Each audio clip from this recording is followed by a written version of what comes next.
Hey guys, Nary here from Drakewing Gaming. Some of you know me on Twitter, the Gaming Dragon. So I had a whole episode of Oscar's Path recorded, and it got hit with a copyright claim for a piano cover. So I am just completely muting the music in this video, because I am not doing this a third time. Oh, yeah, I'm not doing this a third time. Okay, so, alright guys, let's go ahead and jump right into it. Hope you enjoy. There's going to be no music in this one, because I don't want to get hit by a copyright claim. Okay. That's a shame, though, because there was some good music in the later portion of this video. Alright, anyway, guys. I don't have any time to react as Oscar pulls his shirt over my head, blinding me for a moment and nearly causing me to slip and fall. It only lasts a couple seconds before my appendages are through. He slides it the rest of the way and hangs it down off me like a short dress. The large gaps around my arms make it very poor for additional warmth. Oscar's chuckle turns into a full, hearty laugh, and despite my embarrassment, I join in it too. I gotta get you to wear one of the hoodies sometime, man. It'll look real cute hanging off you. I can imagine. It'll be one of your tamer acts of flirting at any rate. I can make it more direct if you want. No, not right now. He smiles at that, and I start walking up the stairs, not able to face him right now with that hungry spark I see in his eyes. I can work with that. Yeah.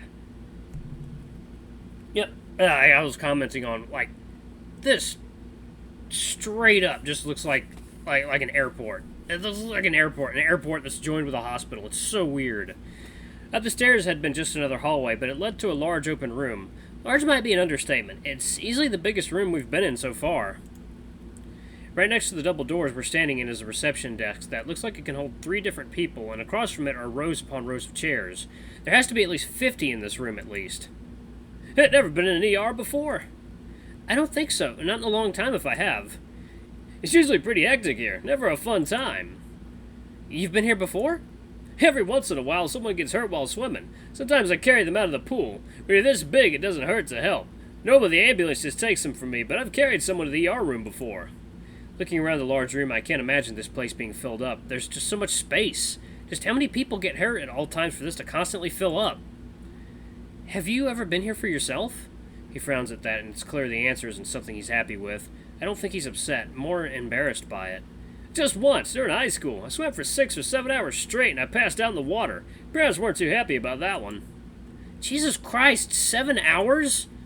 You don't look like this for you don't look like this for taking little 30-minute sessions. As if to emphasize his point, he puts his hands on his hips and lifts his chest, putting his muscular form on full display. Please don't tell me you still do that. I could pull off 7 hours these days, no problem. But I don't do that often. Don't glare at me like that, little dude.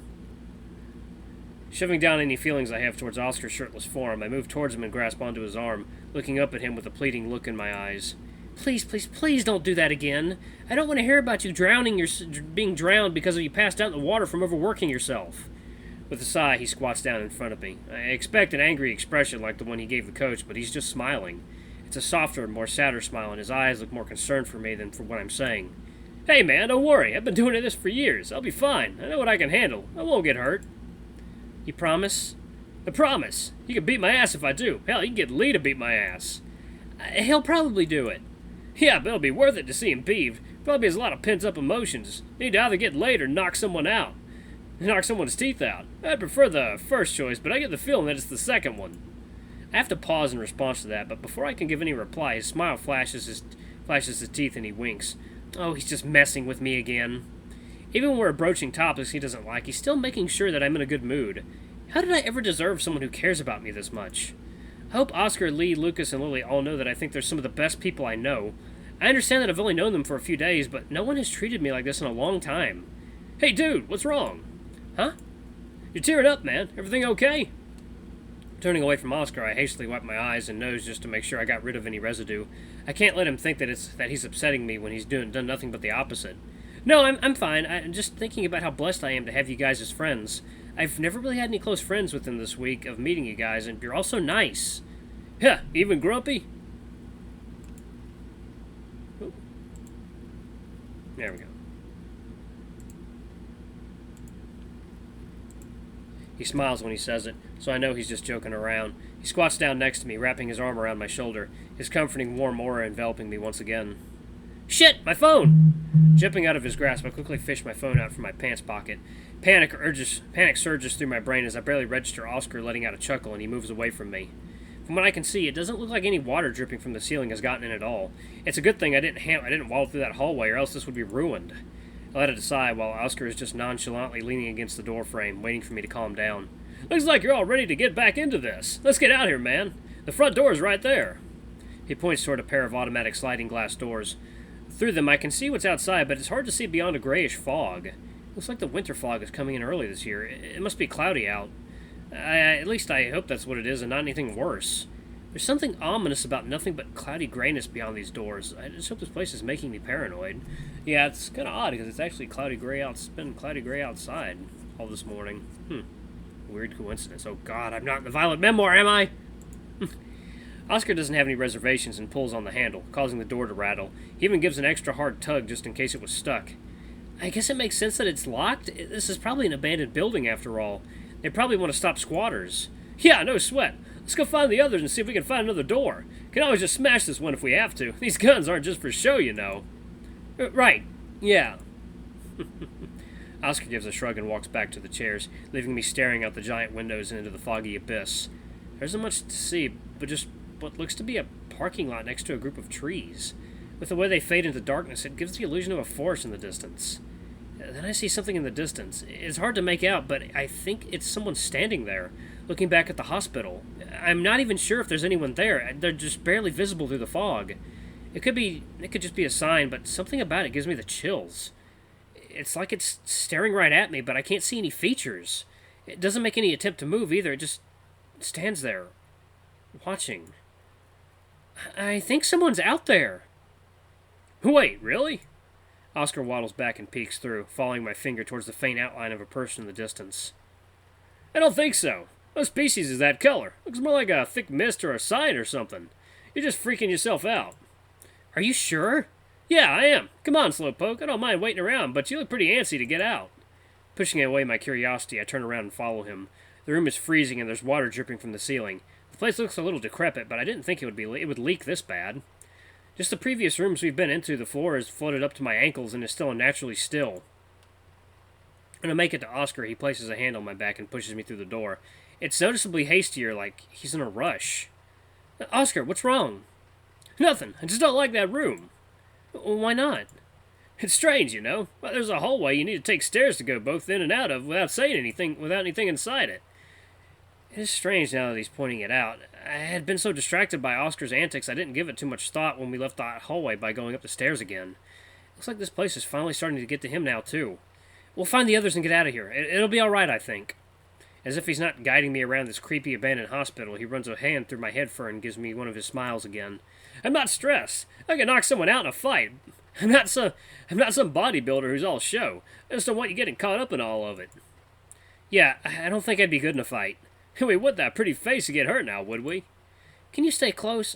I feel more comfortable with you here.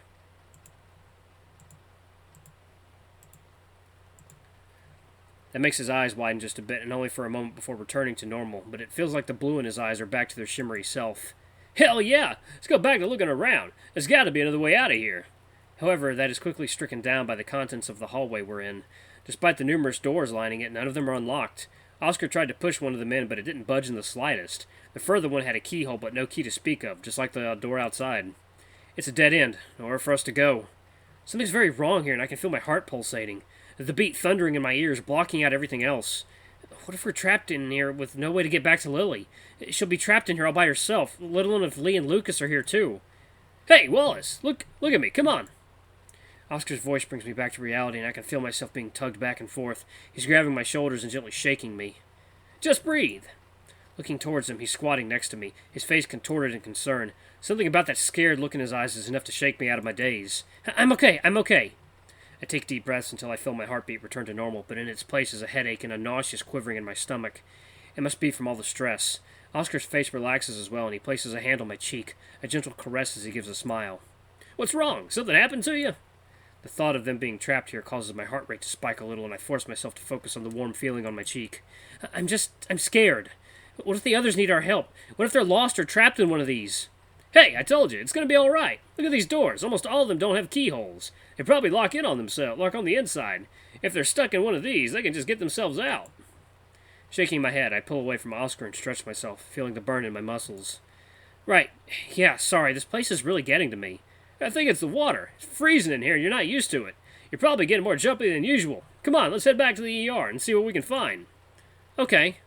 Want me to carry you again? The thought of getting out of this freezing water and into Oscar's warmth is tempting, but the idea of being pressed up against his open chest again is enough to make my cheeks burn.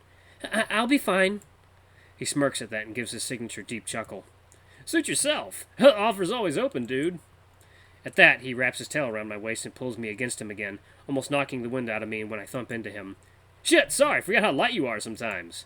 It's okay. My voice comes out as a barely recognizable mess as I press my cheek into his chest and look towards the water, seeing our reflection looking up at us. Whew, sorry guys, I need to catch my breath. Making videos all the morning. Kinda at my limit. For right now, at least.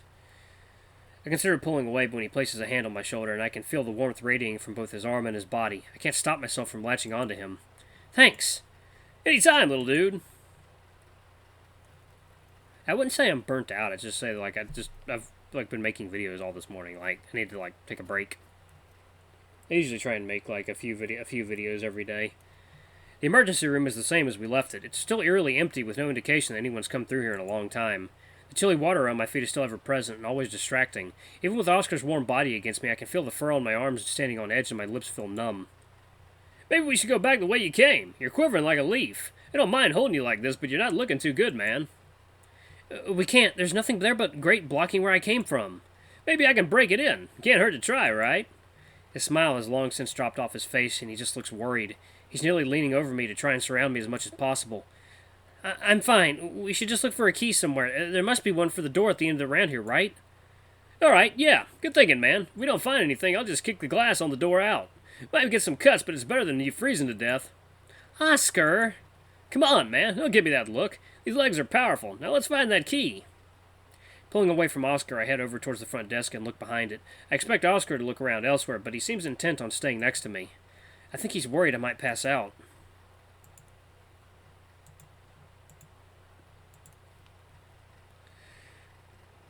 He's not too different from Lee when he's acting like this. The two of them would probably get along a lot better if Lee gave him a chance, or if Oscar stopped pushing his buttons.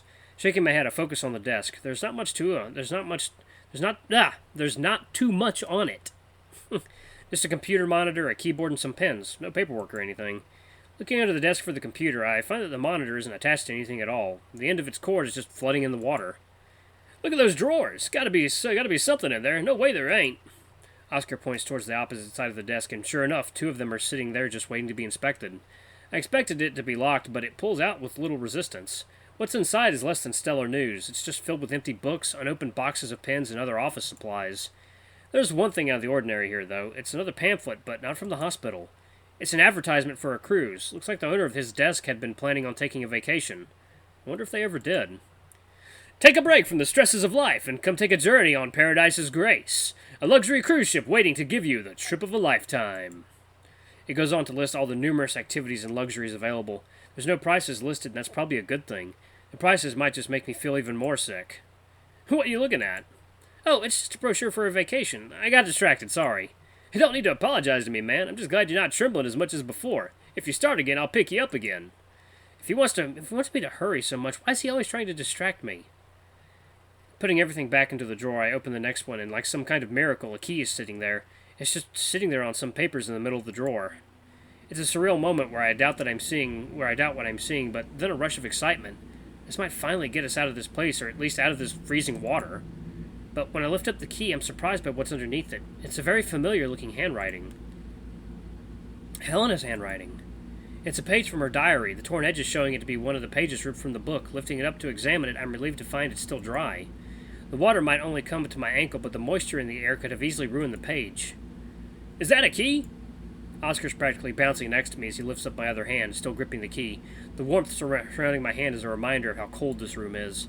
I know I should find an exit now, but this page, I want to know what's on it. Why is this even here? Yo, Worth to Wallace. Hey, man, you doing all right? Yeah, sorry. Look, it's a page from Helena's diary. Helena, isn't the killer chick we're looking into that Helena? Yep. He doesn't look like he believes me, so I hand it to him. He takes it with a wink as if he's trying to play along. It only takes a couple seconds of reading for him to get a confused look on his face. He gives it back a moment later, but I feel like he's still doubting me.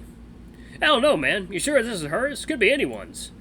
No, this is definitely hers. It's her handwriting, and look, it's addressed to her mom like all the other entries. Trust me, it's from her diary. All right, you look pretty serious about this. I trust you, man, so let's get out of here and check it out later. Can I read it now? I'm worried I might drop it in the water or something might happen. I'm worried he's going to protest, but he just gives me a shrug. Right, this isn't Lee. He would have just dragged me out of here no matter what I said. A little too curious, aren't you? All right, but let's sit down and get your feet out of the water first. That's actually a good idea. Thanks, Oscar. I told you, I'm real smart. I know what I'm doing most of the time. I'm about to respond, but Oscar does something that shouldn't surprise me, but he always does. He lifts me up and carries me to the chair before putting me on his lap and curling around me. I'm folded into a ball, my wet feet pressed against his thighs. Oscar, my feet are wet. What are you doing? I swim all the time, dude. A little water ain't gonna hurt me. You're freezing. Just let me warm you up. He tightens his grip around my knees, and it's only now I realize my hands are free, but that thought is fleeting when I realize just how hot Oscar's body is against mine. Even curled around me, he still has to lean his head down to rest on my shoulder. I can feel his bare chest and stomach on my back. His soft muscles feel like a warm pillow. Oscar? Shh, just enjoy it. Now, what you gonna read? Hold it out, I want to read it too. Alright, sure, let's do that. Alright, guys, I'm gonna pause it right there. I am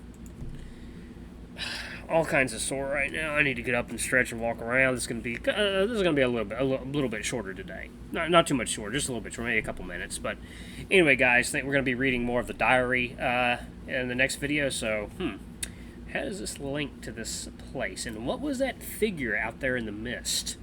Man, it is just getting creepier and creepier as time goes on. But anyway, guys, thank you so much for watching. Don't forget to like, comment, subscribe, ring that notification bell. Leave a super thanks if you can. It always helps.